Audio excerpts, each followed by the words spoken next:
Being behind the wheel of a Formula 1 car is a privilege.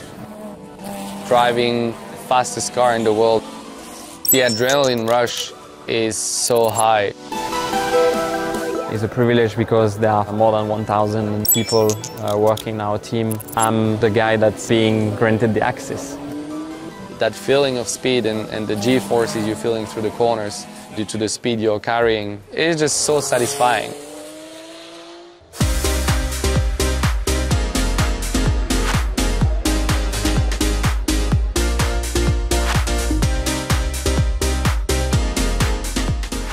What do you make of the car that's been unveiled behind us?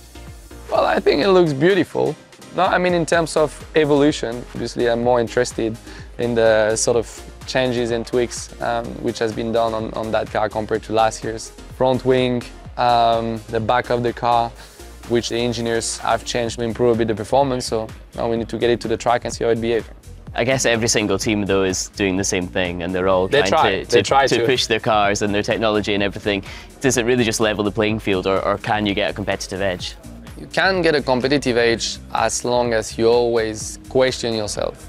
Technologies evolve very quickly, it's a very fast moving world, and in Formula 1 if you look at the cars from 20 years ago, 10 years ago, 5 years ago, it's a continuous progress.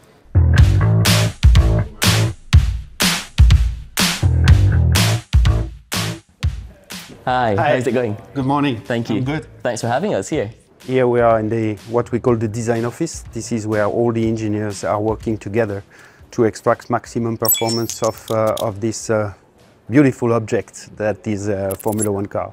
Lots of what's on people's screens in here is top secret, but a lot of it is about data. Yeah, absolutely. You know, we are a highly data-driven kind of business because of regulation.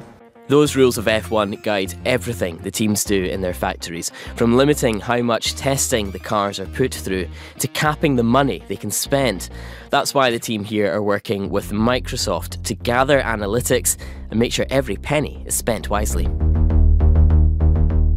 Every time the driver is behind the wheel, we collect millions and millions of data points.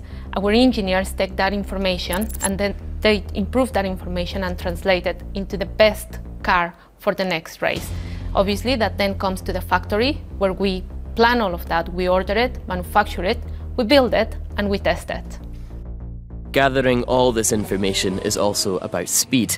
The team can respond to what's happening on the track by making adjustments, manufacturing new parts, and getting them shipped around the world in time for the next race, which sometimes is as soon as the next weekend. A few years ago, we have to wait until a certain time to access the data after a session or after the competition took place to transform the data into information. Now it's almost real time, you know. The computation happens at the same time we ingest the data, and that means that the results are immediately available. We are always constantly trying to improve, and obviously the differences are getting smaller and smaller every time. I think that actually makes it more difficult because we have to be more creative in the improvements and the ways we are going to be better.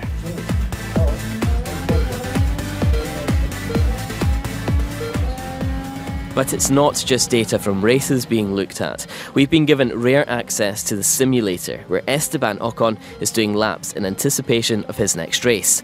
This is a closely guarded secret, with each team designing their own versions of this tech. How important is all that background stuff that happens away from the track? It's basically the same work as we would do if we were testing on the track. So we have a replica of the model we have on the track itself, and we are working to prepare ourselves the best to arrive on site and be completely ready.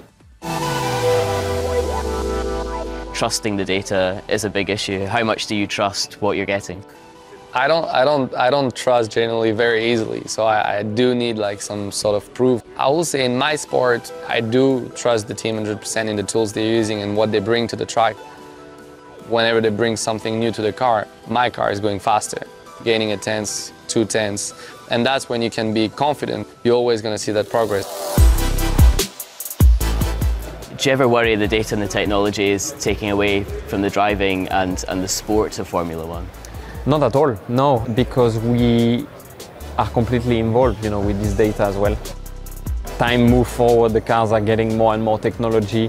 This is Formula One, you know, it's the peak of what you can do. This is the fastest machines on the planet. You know, astronauts in space will have thousands of data as well, and for us it's the same thing, but on the ground.